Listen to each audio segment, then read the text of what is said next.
آج کل کے ماں باپ بھی اولاد کے ہاتھوں ذلیل ہو رہے ہیں، باپ کو دھکا دیں گے دوست کو قریب کریں گے، بات کرتا ہے تو اتنے سخت لہجے میں کرتا ہے کہ میرا کلیجہ کٹ گیا ہے، اس لیے میں اس سے ناراض ہوں۔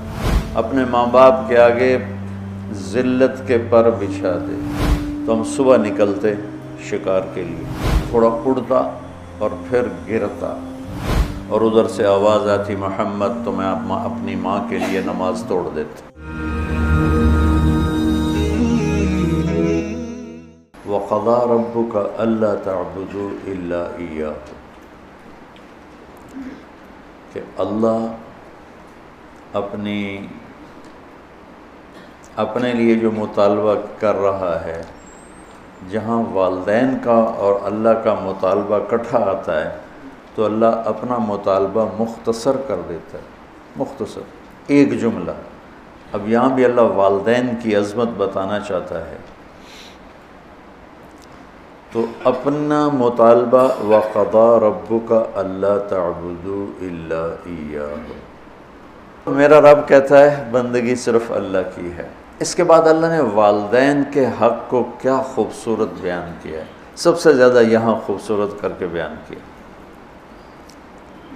وَبِالْوَالِدَيْنِ إِحْسَانًا، احسان کی بات پہلے ہو چکی ہے کہ والدین کی خدمت کا وہ مقام جس سے آگے کوئی مقام نہ ہو، وہاں تک۔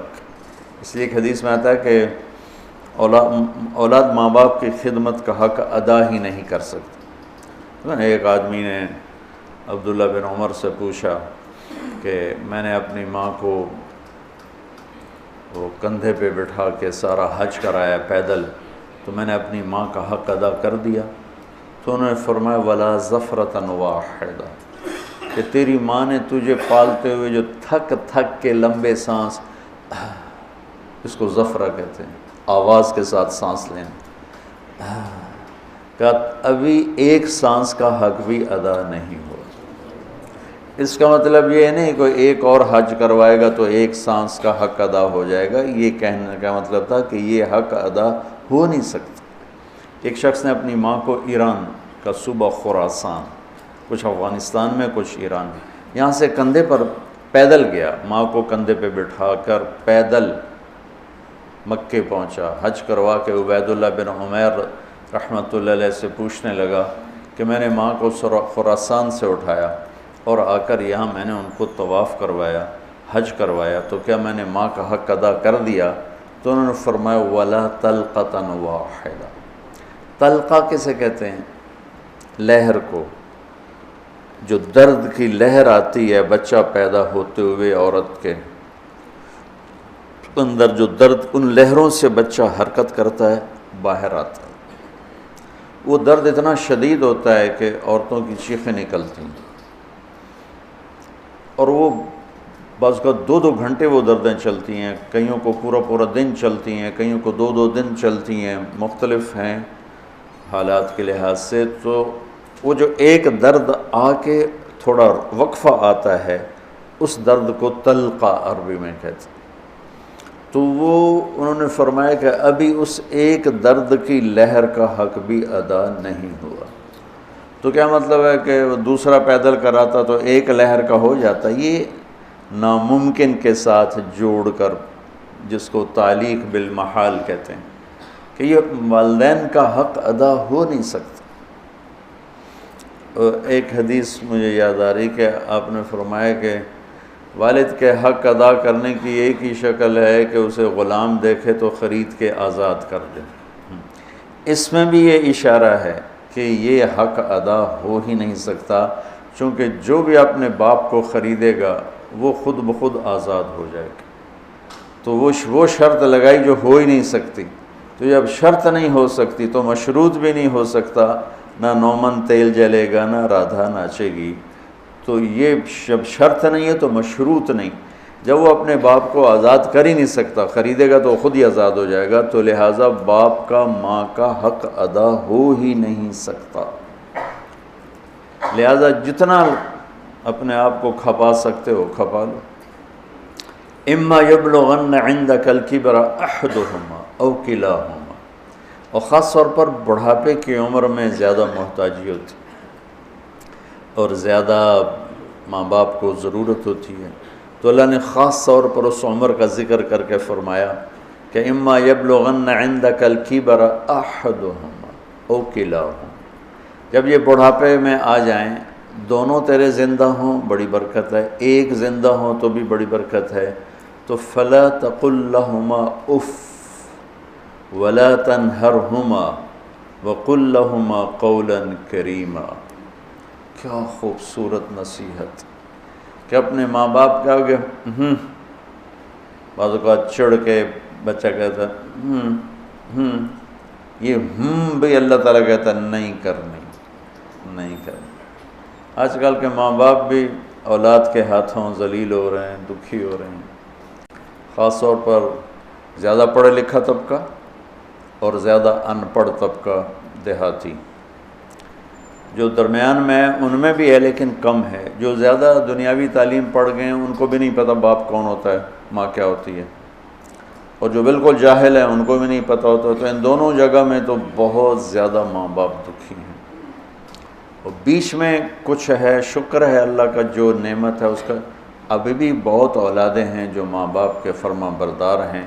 اکثریت اس وقت ایسی ہو چکی ہے کہ ادنا صدیقہ و اقصی اباہ، باپ کو دھکا دیں گے دوست کو قریب کریں گے۔ تو اللہ تعالیٰ فرما رہا ہے کہ جب یہ بڑھاپے کا شکار ہوں تو ان کے آگے اف یہ اتنا بھی نہیں کرنا، اور نہ ہی کبھی ان کے ساتھ کوئی سخت بول بولنا ہے بدتمیزی کا، ولا تنہروا وقل لہما قولا کریما، تکلفاً محبت کا بول، نرمی کا بول، آسان لہجے میں ان کے ساتھ بات کرو، کہ کہیں بعض اوقات لہجہ بھی وہ علقمہ کی والدہ کو کیا گلا تھا بیٹے سے کہ میرا بیٹا نافرمان نہیں ہے، یہ اللہ کا بھی فرما بردار ہے اور میرا بھی کوئی ایسا گستاخ نہیں ہے، بس جب بات کرتا ہے تو اتنے سخت لہجے میں کرتا ہے کہ میرا کلیجہ کٹ گیا ہے، اس لیے میں اس سے ناراض ہوں۔ لہجے کی کاٹ آدمی کو مار دیتی ہے۔ وَاخْفِضْ لَهُمَا جَنَاحَ الذُّلِّ مِنَ الرَّحْمَةِ وَقُلْ رَبِّ ارْحَمْهُمَا كَمَا رَبَّيَانِي صَغِيرًا۔ ذل کمزوری، پستی، جناح پر، یہ عربی محاورہ ہے جناح الذل، اور میں پہلے بھی شاید کبھی آپ لوگوں نے مجھ سے سنا ہو، اس آیت کو میں کسی تفسیر سے نہیں سمجھا ہوں۔ اپنے ماں باپ کے آگے ذلت کے پر بچھا دے، ذلت کے یعنی اپنے کمزور پر بچھا دے۔ ہمارے گاؤں کے قریب دریائے راوی بہتا تھا، اب تو بیچارہ کب کا مٹ آ گیا۔ تو دریاؤں کا کنارہ جنگل گھنا، سورج نظر نہیں آتا تھا، اتنا درخت ایسے ملے ہوتے تھے۔ تو ہم بالکل اوائل عمر میں ہم وہاں شکار کھیلنے جاتے تھے، سارے کزن مل کر، تو وہ ہم 7-8 ہم کزن ہو جاتے اور باقی نوکر ہوتے، اور وہاں جنگل میں ایک گاؤں تھا بوپڑیاں، وہاں ایک چاچا سردارہ رہتا تھا، ہمارے تایا جان کا دوست تھا، اس کے 2 کچے کوٹھے ہم جا کے قبضے میں لے لیتے، ایک میں سامان راشن نوکر اور دوسرے میں ہم کزنز بھائی وغیرہ ہم اس میں ہوتے تھے۔ تو ہم صبح نکلتے شکار کے لیے اور عصر کے بعد واپس آتے، تو 50-60 تیتر روزانہ ہی ہم مارتے تھے، بے شمار تیتر ہوتا تھا۔ پھر اس کو کسی کو بھون کر کسی کو پکا کر وہ ایک شغل ہو جاتا تھا، تیتر پکتے پہنتے، تیتر بھوندے پہنتے۔ وہ جو چاچا سر جنگل میں چلتے چلتے فجوہ کھلی جگہ آ جاتی تھی، بالکل پلین، کچھ بھی نہیں وہاں، جیسے مطلب یہ ہال ہے نا، اتنی جگہ بالکل کھلی، اور دائیں بائیں اسی طرح گھنا جنگل، تو وہ جگہ ہوتی تھی شکار کی۔ چاچا سردارہ جو تھا مرحوم، وہ تیتری کی آواز نکال لیتا تھا، تو مادہ تے مذکر تھا، مردہ ہی مردہ، مادہ تے نر نے تو جانا ہی جانا۔ تو وہ چاچا وہ جھاڑیاں لے کر نا، جھاڑیوں کے وہ ٹہنیاں کاٹ کے کافی ساری، تو وہ میدان میں تھوڑا سا پیچھے ہو کے بیٹھ کے نا، جھاڑیوں کے پیچھے بیٹھ کے تیتری کی آواز نکالتا، آواز آ رہی؟ اب میں ویسے تو نہیں نکال رہا ہوں، لیکن میری یادداشت میں یہی آواز ہے۔ تو اس آواز پر نہ ایسے تیتر مست ہو کے نکلتے تھے، وہ ایسے جگہ بھر جاتی تھی۔ تو وہ ہمارے پاس وہ بندوقیں ہوتی تھیں، کارتوس چھوٹا چھرا ہوتا تھا، تو ہم فائر مارتے تھے، ٹھا ٹھا ٹھا ٹھا ٹھا ٹھا۔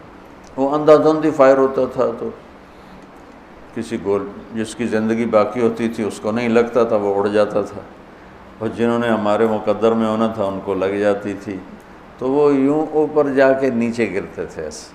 کسی کو بہت زور کا لگا تو وہیں گر جاتا، اور کسی کو ایسے سینے میں دل میں ایسا نہیں لگا، دائیں بائیں لگا، تو وہ تھوڑا اڑتا اور پھر گرتا، اور گر کے اس کے پر یوں ہو جاتے اور سر اس کا یوں ہو جاتا تھا، ایک طرف ٹانگیں ہو جاتی، ایک طرف اس کا سر ہو جاتا، ایک طرف اس کے بازو ہو جاتے، اس کے پر۔ میں اس آیت کو اس منظر سے سمجھا ہوں، جناح الذل من الرحمہ۔ اب کسی تفسیر کی بات نہیں بتا رہا ہوں کہ اللہ تعالیٰ کہہ رہا ہے جیسے پرندہ زخمی ذبح ہونے کے لیے اپنے آپ کو پیش کرتا ہے، ماں باپ کے آگے اپنے آپ کو پیش کرتا، من الرحمہ، محبت کی وجہ سے، رحمت کی وجہ سے، مجبوری کی وجہ سے نہیں۔ تو وہ بھی زبان حال سے کہہ رہا ہوتا ہے بھی ہن جو مرضی کا باہیں کو کے کھا تو باہیں ایویں کھا، ہن تو میں تیرے حوالے ہاں کہ میرے پروں میں جان نہیں ہے، پروں میں جان نہیں ہے۔ تو یہی تعبیر، ورنہ ہمارے کوئی پر تو نہیں، ہمارے تو بازو ہیں، بازو بچھا دو۔ ترجمہ تو ایسے ہی کرتے ہیں کہ اپنے بازو بچھا دو۔ بازو بچھانا بھی محاورہ ہے، مطلب ہے کہ ان کے سامنے پوری طرح جھک جاؤ، اور پھر ان کو وقر رب ارحمہما کما ربیانی صغیرا، یا اللہ انہوں نے جیسے مجھے پالا بچپن میں تو ان پر رحم فرما۔ ابو ہریرہ رضی اللہ عنہ روزانہ صبح جب گھر سے نکلتے تو اپنی ماں کو کہتے السلام علیک یا اماں رحمک اللہ کما ربیتنی صغیرا، اور آگے وہ کہ ورحمک اللہ یا بنی کما بررتنی کبیرا، وہ آگے یہ کہتی وَرَحْمَكَ اللَّهُ يَا بُنَيَّ كَمَا بَرَرْتَنِي كَبِيرًا۔ یہ ماں بیٹے کا تعلق۔ اللہ کے نبی نے اس خواہش کا اظہار فرمایا کہ اگر میری ماں زندہ ہوتی اور میں عشاء کی نماز کے مصلی پہ کھڑا سورہ فاتحہ پڑھ رہا ہوتا اور ادھر سے آواز آتی محمد، تو میں اپنی ماں کے لیے نماز توڑ دیتا۔